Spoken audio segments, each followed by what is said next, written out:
very good. Sila yung nagpapagalaw. Ikaw yung nag-support sa kanilang lahat. Ilang tao kaya nilang kausapin mo? Madami.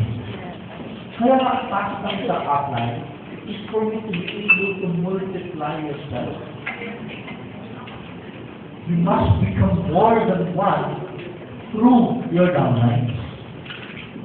Dapat kung gano'n ka magaling, yung downline mo, mas magaling na sa'yo. Huwag ka matakot na grabe, yung downline ko mas magaling na sa akin. Huwag ka matakot, bakit? Kasi kung sabihin nun, kahit bitawag ko na yung support ako sa downline nito, kaya mo niya. And that is our goal. Aim that your downlines will become better than you. Aim that your downlines will become stronger than you. Aim that your downlines will become greater leaders than you. And then you will realize